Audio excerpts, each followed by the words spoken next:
All right, are you ready for this? We're diving deep, deep into a question that's been around forever, basically. Is reality just one big, interconnected thing? Or a bunch of tiny pieces? Yeah, it's a question that's been bugging philosophers and scientists for, well, ages, really. You guys requested a deep dive into monism versus reductionism, and let me tell you, the source material we found is intense. Definitely intense. A philosophical cage match, kinda. This debate, it goes everywhere. Consciousness, Yeah. ethics, you name it. We've got excerpts from a debate, and let me tell you, these debaters did not hold back. Nope. A hardcore monist going head-to-head with, like, a super skeptical reductionist. So first up, the monists, and they're coming in strong. They believe everything is totally interconnected, like a giant cosmic web. Right, a cosmic web. And they use this cool analogy, the ocean. Okay, I like where this is going. Tell me more about this ocean analogy. So they're saying just like waves and currents, and the depths, they're all just water, right? Yeah, okay, I'm following. All these separate things in the universe, they're like those waves and currents. But they're all expressions of one, underlying essence. So it's all connected, underneath, deeper than we can see. Exactly. And they bring it down to earth, too. They talk about the mind-body connection. Oh, yeah, for sure. Like when I'm stressed out, I get these crazy tension headaches. There you go. That's a perfect example. Your mental state, the stress, it impacts you physically. They're not separate. Totally. What else did they talk about? Oh, the monists also talked about the connection between humans and nature, how we're not really separate from it. Yeah, right. Like how everything we do impacts the planet. Exactly. It's all part of this intricate web of life. Okay, I think I'm getting the monist perspective, but now it's the reductionists' turn. And they're not buying into this whole cosmic unity thing. Right, not even a little bit. Nope. They want to break things down, get to those smallest pieces. Like they're taking that ocean analogy. Or zooming in on individual molecules. Yes. It's all about the fundamental building blocks. They argue that to really get something, to really understand it, you got to analyze the tiny bits that make it up. Okay, that makes sense. Like those elemental building blocks. Exactly. Think of the periodic table. It breaks down all matter into these basic elements, or DNA, the code of life, all in this little molecule. Right. Those are some seriously powerful discoveries. The reductionist would say, see, look how far we've come by breaking things down. So we've got two big players here. The monist, with their grand vision of unity, and the reductionist, focused on those tiny building blocks. Two totally different approaches. And I'm guessing they clash pretty hard on some topics. Oh, yeah. Big time. Yeah. Where do they clash first? Consciousness, of course. That huge mystery, subjective experience. Consciousness. It's like the final frontier. Right. And the monists, they come out swinging. They're saying consciousness is fundamental. It can't just be like neurons firing in the brain. That's not enough. Because there's so much more to it than just the physical stuff, right? Exactly. They bring up qualia, that subjective experience of things, like what it feels like to experience the world, the warmth of the sun, the taste of chocolate. Yeah, I get that. Science can explain the physical processes, but it doesn't quite capture what it feels like to experience them. Right. And so the monist is like, how do you explain that with just neurons? That's a good question. It doesn't seem like the whole story. And they point to a theory, integrated information theory, or IIT. It's all about how the more connected and complex a system is, the more conscious it is. You got it. So like our brains, right? Billions of neurons, all those connections, high level of consciousness. Makes sense to me. Exactly. But, the reductionist isn't giving up that easily. They have some counter-arguments. Oh, I bet they do. What do they say about IIT? They're skeptical, for sure. They question how, integrated information actually creates subjective experience. Okay, things are connected, but how does that make something feel? Yeah, I see their point. They're still sticking to the idea that science can explain it all eventually, right? 100%. They think eventually we'll be able to map out all the neural correlates of consciousness, and it'll just be this physical phenomenon, like a complex computation in the brain. Wow, this is getting heated. Oh, this is just the beginning. Next time, we're going to tackle the ethical implications of these two worldviews. Ooh, can't wait for that. Wow, that consciousness debate, that was intense. So these two views, monism and reductionism, they're totally opposite, right? Yeah, they seem like they're miles apart, for sure. But you were saying earlier that they might actually have some stuff in common. Right, yeah. It's kind of surprising, but sometimes these totally different viewpoints, they can, meet up in weird ways. Okay, I'm curious. How does that work? Well, remember how the reductionist was all about, breaking things down Hmm. to really get them. Yeah, like with DNA, they Yeah. said that was the key to understanding life. Exactly. It's all about finding those, like, most basic parts to understand how the whole thing works. Okay, I get that. So how does that connect with monism?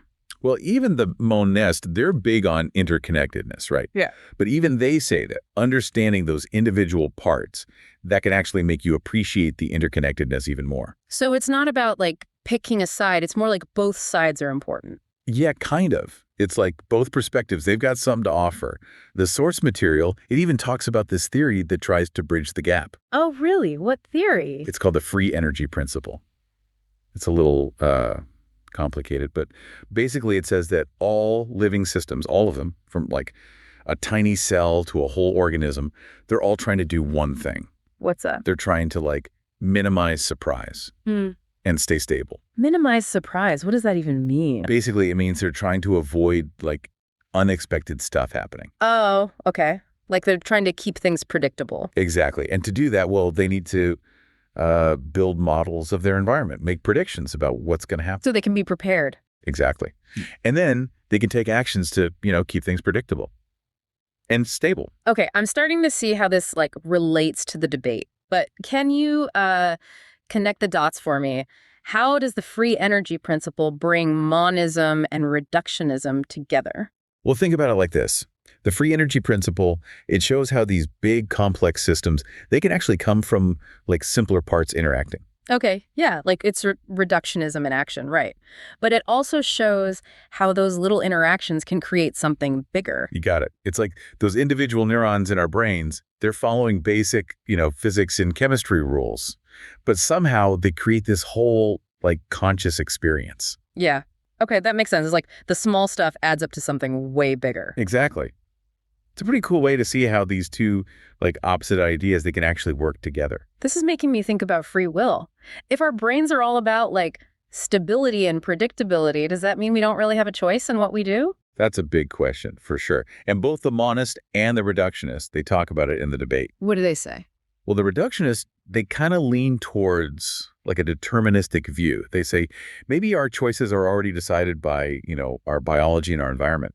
So no free will. Kind of like that, yeah. Yeah.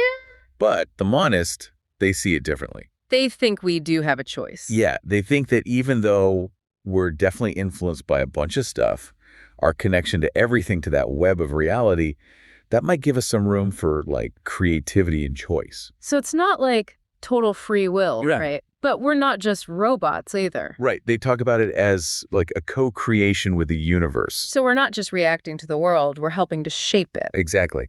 And that brings up another interesting concept, emergence. Emergence. I've heard that word, but I'm not really sure what it means. It's this idea that like when simple things interact in these super complicated ways, they can create like brand new stuff, stuff that wasn't there before. Okay, I'm not sure I'm following. Like think about a termite colony.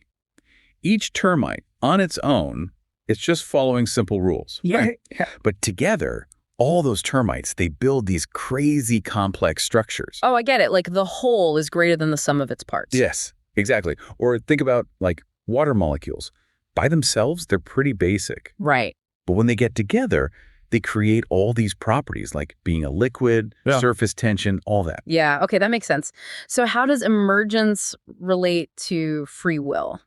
Well, maybe free will itself. Maybe it emerges from all these things interacting. Our biology, our experiences, our choices, all within this giant web of reality. Whoa, okay. That's a lot to think about. Right. So we're seeing these connections between monism and reductionism.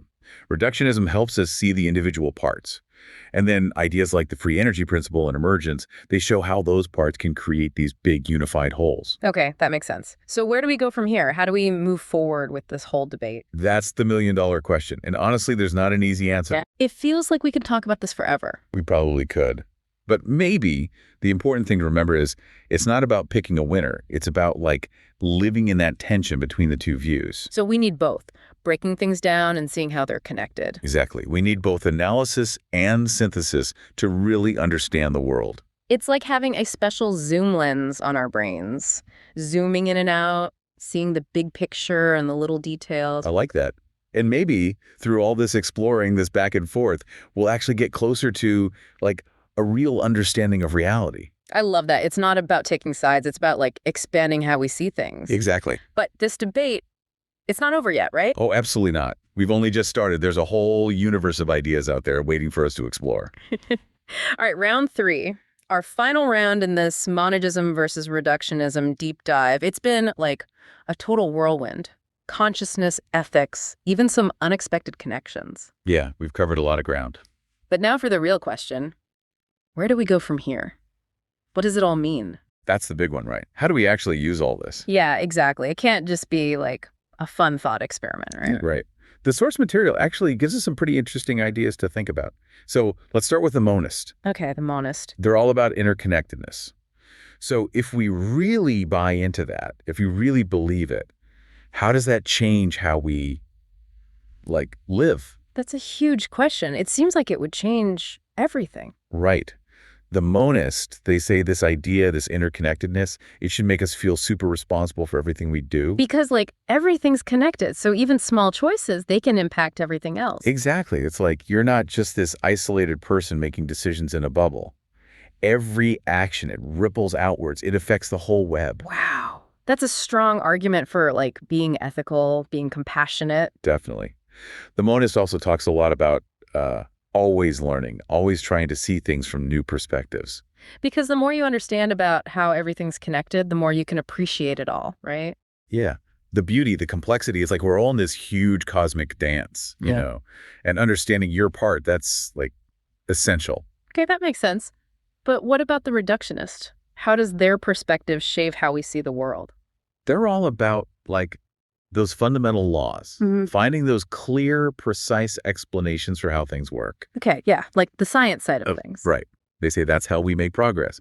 It's about looking for the underlying mechanisms, those building blocks. But even with that, even with breaking things down, they still see how systems interact, right? Yeah, definitely.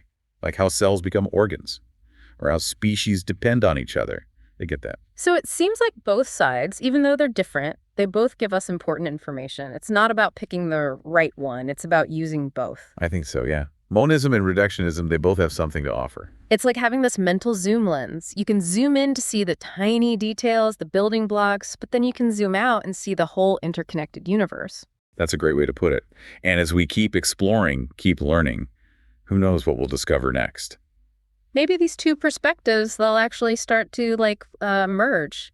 We'll get this even deeper, more complete understanding of the world. That would be amazing, wouldn't it? Yeah. It can totally change everything. How we see ourselves, the universe, everything. That's a great note to end on. Thanks for joining us on this deep dive, Monism versus Reductionism. What a ride. My pleasure. It's been fun. Hopefully this got you thinking, gave you some new questions to ponder. Yeah. Because that's what it's all about, right? Keep questioning, keep exploring, keep learning. Exactly. Keep those minds open, folks. And we'll see you on the next deep dive.